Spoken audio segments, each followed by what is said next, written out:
In 2014, 12% of people in the UK identified themselves as either vegan or vegetarian. 20% of them were 16 to 25-year-olds.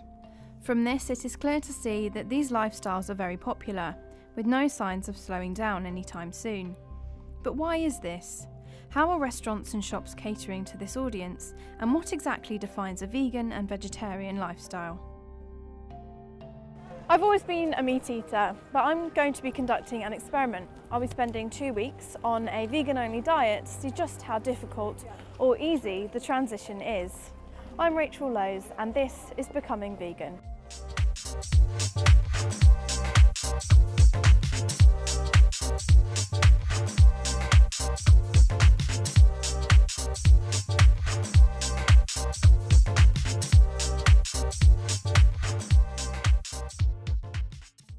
Before I started my vegan diet, I needed to find out exactly what defines a vegan. And to do this, I went to visit Rachael Lowes, a nutritionist, to get all the information I'll need to begin my journey. And what actually is a vegan? So vegan, typically they classify themselves as pure vegetarians. So a vegetarian will still eat dairy products and eggs. The vegan removes those, and they're very particular about things like wearing leather, any foods or processes involved in food, such as food additives. We find that things like a lot of cheese and onion crisps, for example, will contain meat products, meat extracts, so they'll try and remove those from the diet as well. So anything related to animals, either production of eggs, production of milk, is removed from the diet. And what advice would you give to a meat eater or a vegetarian who wanted to become a vegan? Any dietary change is difficult for our body to take on board. We don't like change. The human body doesn't like change, and so to change any diet even slightly will have side effects, and I would probably talk to them about, you're likely to experience changes in energy levels, you're likely to have problems with your digestion, so either experiences of diarrhea or constipation are quite common when we change a diet. Would you say that being vegan is in any way more healthy than being a meat eater or a vegetarian? There is evidence that because of the level of control that's required, the level of thought that has to go into a vegan diet, if it's balanced, if it ticks all those boxes, they're getting the right amount of vitamin D, riboflavin, vitamin B12, considering their iron carefully, then it's thought to have health benefits over other diets, because they're likely to be less saturated fats.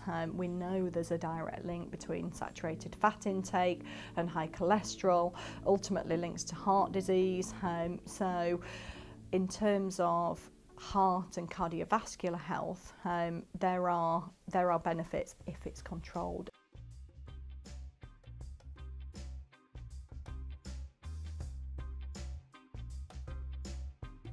Using what I had learned from the nutritionist, I felt I was ready to start the experiment, but first I needed to do some shopping to prepare for my vegan diet.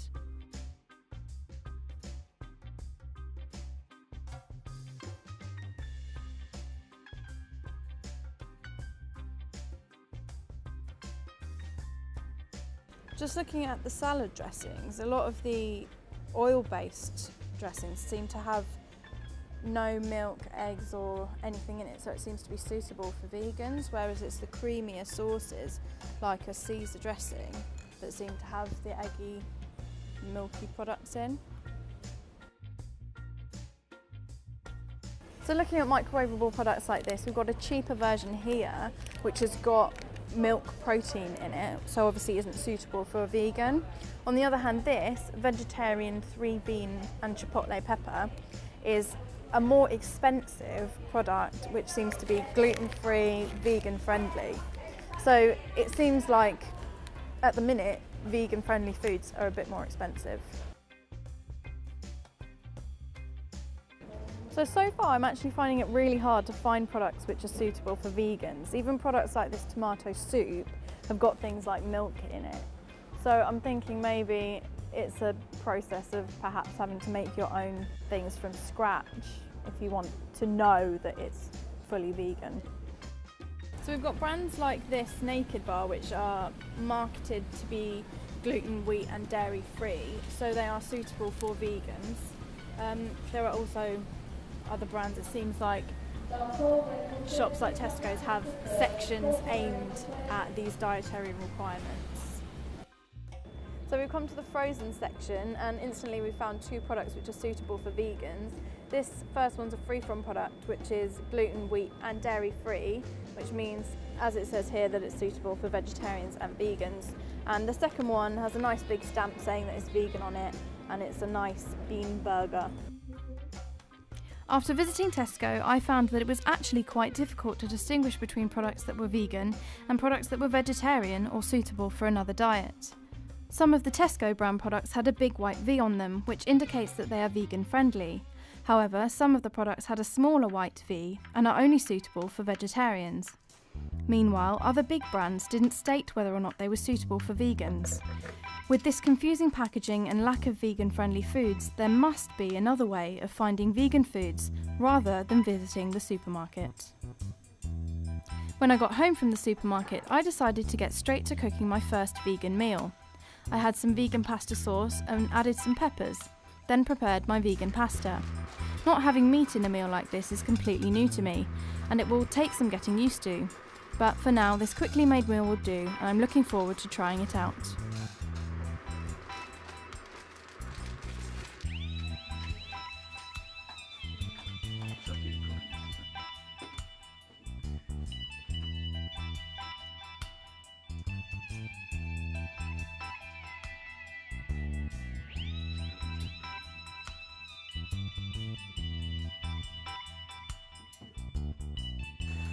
So I've just got back to the house and I've decided to make myself something to eat.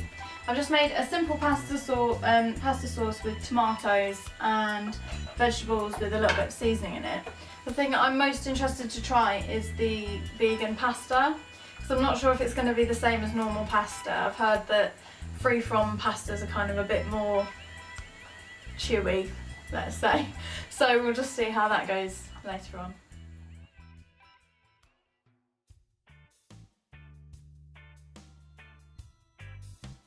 Okay, so I finished my first day.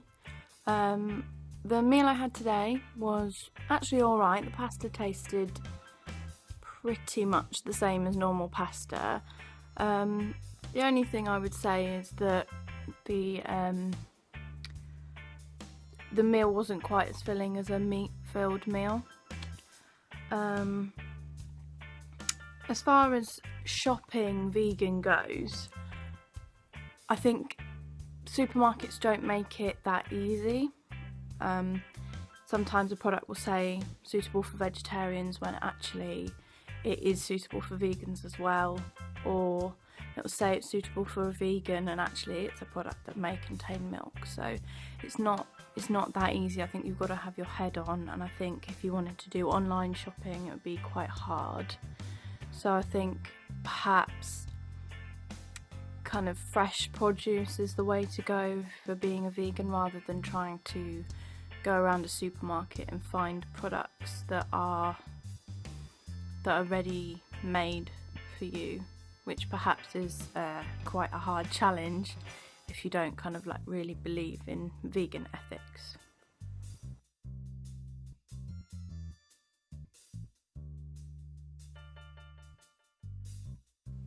So today has been my first full day. It's been quite an adjustment. For breakfast I had the wheat-free, dairy-free, gluten-free muesli I had with soy milk. It was interesting to say the least. It sort of tasted like flour. So I'm not sure that that's an adjustment I could make permanently. For lunch I just had a jacket potato with baked beans on it, which is something that I normally have anyway, so that wasn't too bad.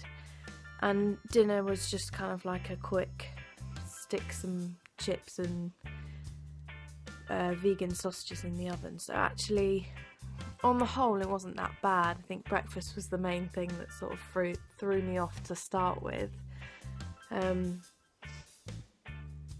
Hopefully tomorrow's going to be a bit better.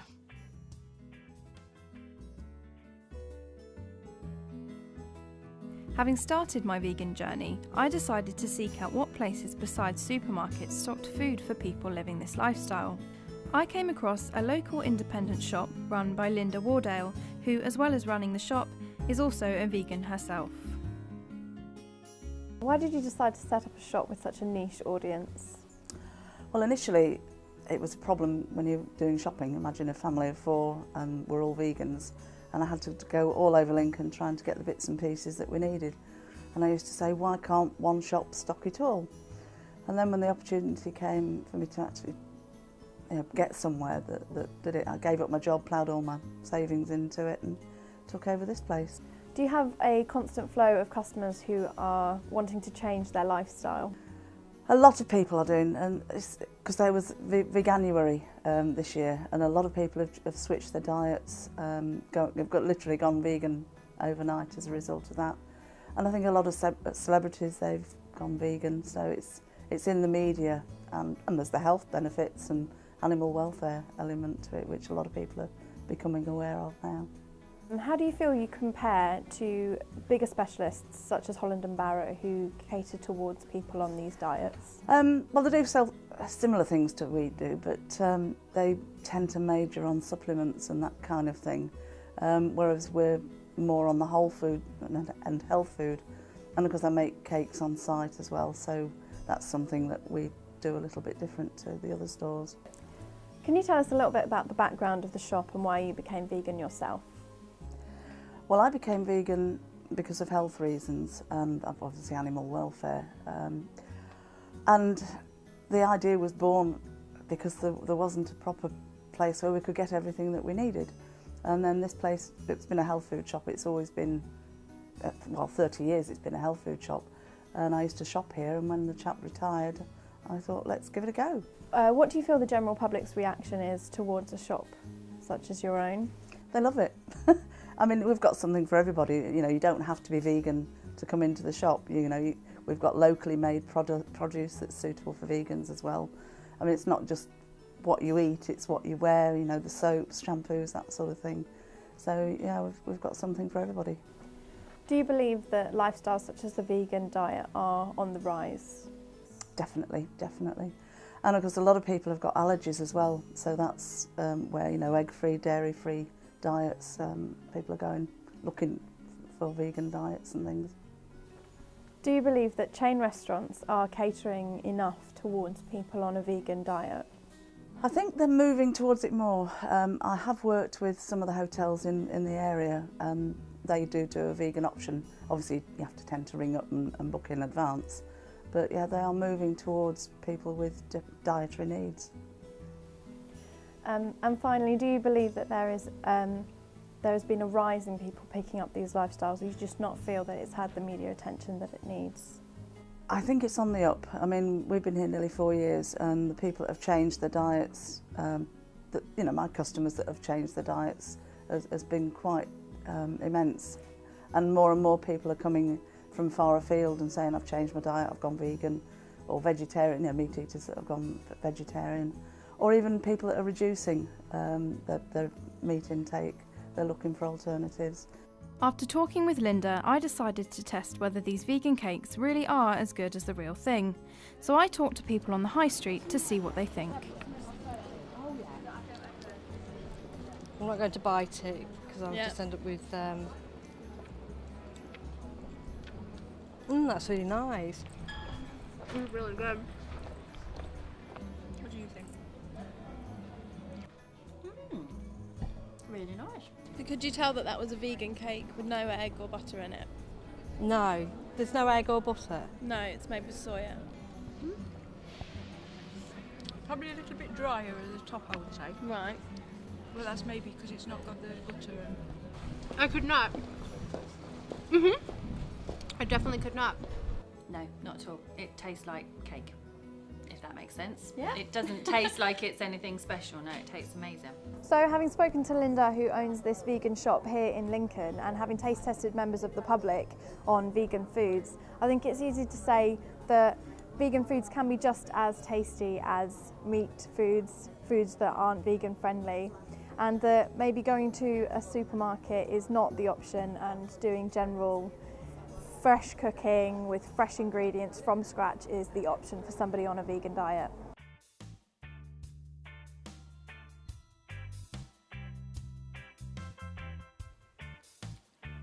So it's Friday. It's the end of the first week. I'm starting to feel a little bit lethargic now. I think not having dairy and meat is a big adjustment to my diet. Very big adjustment, and it's kind of starting to take its toll on me a bit. So I'm finding that I'm having to eat a little bit more to get the kind of like energy that I need, but then there's probably less calories in the things I eat, so it probably balances that out. So we'll just see how it goes. We'll see if I've lost weight, put on weight, maintained my weight at the very end of the week on Sunday.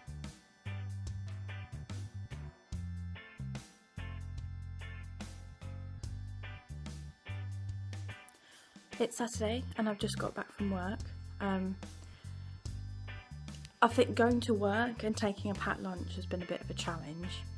I was struggling to kind of like find something I could eat, because normally I'd take a sandwich and that would have kind of like a meat filling with something like mayonnaise in it. So that's a big difference, is that I had to find something else to eat. So I had some cereal bars, like fruit-based cereal bars, and just like some nuts and a couple of other kind of like snacky things, but enough to make a lunch. I think that's the biggest challenge to me. So I've got work again tomorrow, so hopefully I can think of something else to have. After I had started my vegan journey, I wondered why other people have chosen to live this way. Unlike me, full-time vegans live this lifestyle 24/7. I wondered what the reasons for this were, and met with some vegans to find out more. So why did you decide to take up this lifestyle? Yeah, for me it was just really eating animals and meat. Never, from about 4 or 5, it just didn't sit well with me. So I'd always want to go vegetarian kind of thing, but I never really stuck at it. Then once I turned 16, I thought it really didn't sit well with me. I didn't enjoy the thought of eating meat. I only did it for habit and taste. So I thought I'm going to commit to it. I went vegetarian, and as soon as I went vegetarian, I sort of started realising that the milk industry and whatnot are exactly the same, and it links together very strongly. So I just made that immediate commitment just to go straight vegan. So for me, it was just, I didn't agree with the whole situation of the whole animal industry. Yeah, I think for me it's kind of quite opposite. I turned vegan about a year ago now, and it was all from watching. I was a meat eater, like loved eating meat, cheese, milk, whatever.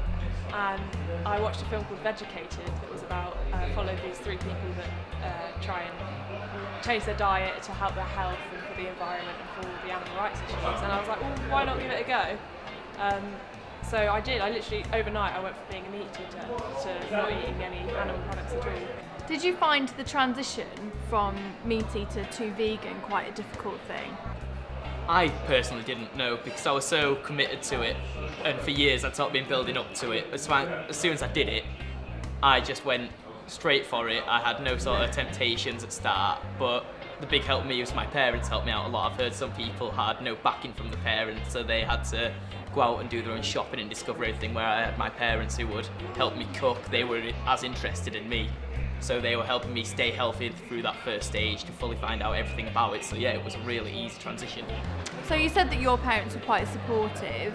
In other areas, did you find the transition into veganism quite troubled. Did you have any other difficulties? Yeah, I think university is quite a difficult place to be vegan sometimes. Like if you go out for the night and then go home and get a takeaway, your options are chips or nothing. But the other day I had ordered takeout from pizza from Papa John's, and they did it without cheese.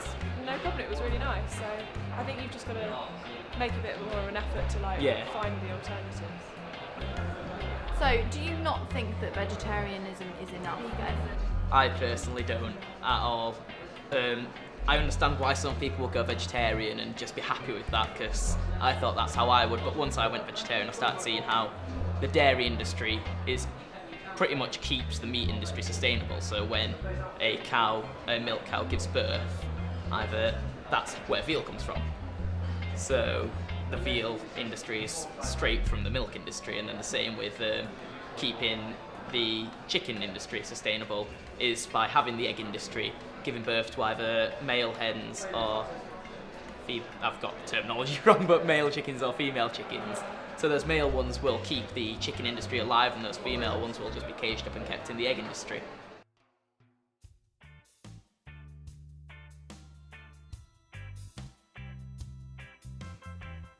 It's Tuesday night. Me and a few of my friends went to Wetherspoons tonight to eat, and I found that really, really hard, because I found that a lot of the options that were vegetarian, even if I took out things like mayonnaise, cheese, stuff like that, I thought I couldn't guarantee whether or not that was going to be vegetarian. So the going out for a meal, I think, with people who eat meat was really, really difficult for me, especially going from somebody who eats meat, being used to being able to choose all those options, being able to eat whatever I wanted at a restaurant was really quite a big change. So I ended up basically just having sides again, like I did the first time I went and ate out, and it was just like, it was just really hard. It was just really hard to kind of keep that self-control as well. And then I ate an onion ring, and then it wasn't until later when I thought, oh, what if they dip that in egg? So it's just like normal things that I would normally eat are just cut off. So it's quite a big change.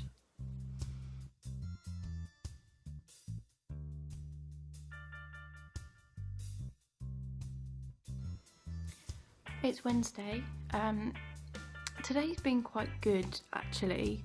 I've had more time because my big deadline's passed, so I've had much more time to think about what I was eating.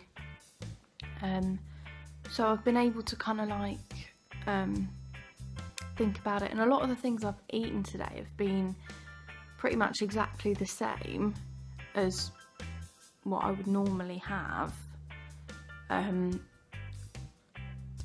except that they've just got a vegan substitute for the meat in it. So that's been really good today actually. I haven't really felt like I've been vegan today, even though I have. So yeah, I'm hoping that now I've got more time it's going to be much better. If these 2 weeks have taught me anything, it's that major dietary changes, such as becoming vegan from being a meat eater, are not to be entered into lightly. I've spoken to people who have made that change, such as the people who run the Vegetarian and Vegan Society at the university, and they seem to have perfect benefits from it. Personally, for me, it made me feel lethargic and tired, and it was a really, really big challenge. I think community within your dietary change is really important, which I learned from Linda at the Yellow Belly shop at the top of the hill in Lincoln. But I think the most important thing is just having something to believe in your dietary change. And I think for me, because I don't believe in the ethics behind veganism, that made it much harder.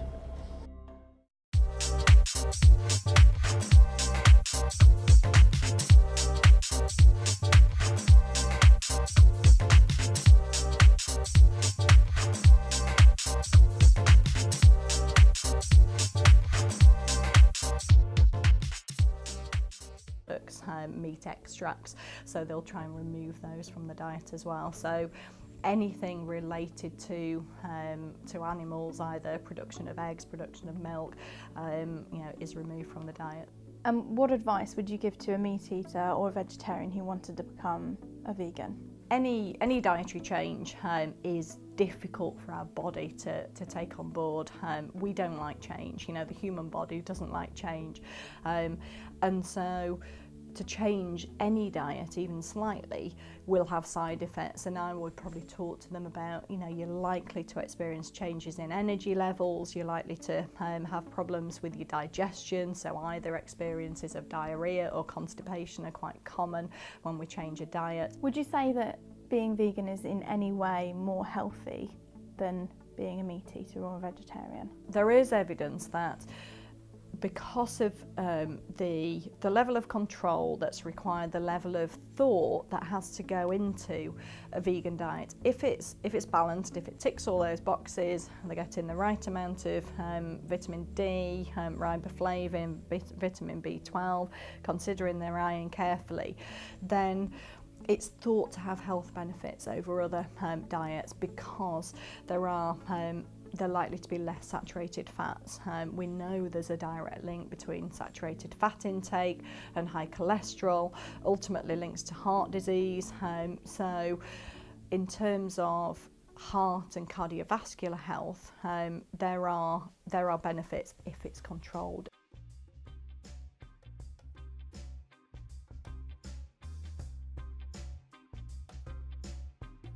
Using what I had learned from the nutritionist,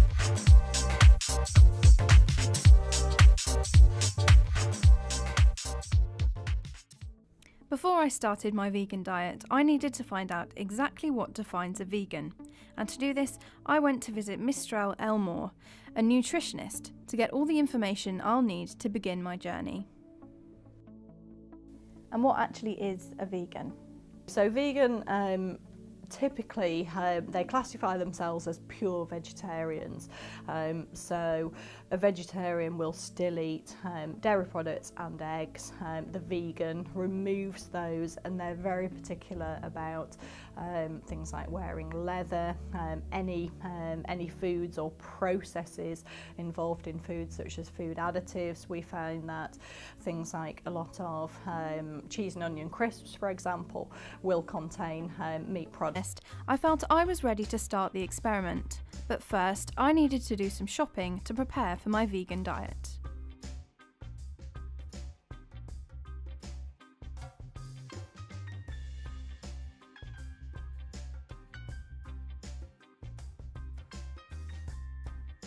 Just looking at the salad dressings, a lot of the oil-based dressings seem to have no milk, eggs or anything in it, so it seems to be suitable for vegans, whereas it's the creamier sauces like a Caesar dressing that seem to have the eggy, milky products in. So looking at microwavable products like this, we've got a cheaper version here which has got milk protein in it, so obviously isn't suitable for a vegan. On the other hand, this vegetarian 3-bean and chipotle pepper is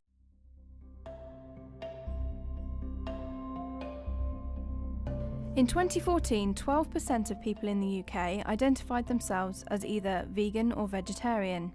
20% of them were 16 to 25-year-olds. From this, it is clear to see that these lifestyles are very popular, with no signs of slowing down anytime soon. But why is this? How are restaurants and shops catering to this audience, and what exactly defines a vegan and vegetarian lifestyle? I've always been a meat eater, but I'm going to be conducting an experiment. I'll be spending 2 weeks on a vegan-only diet to see just how difficult or easy the transition is. I'm Rachael Lowes, and this is Becoming Vegan.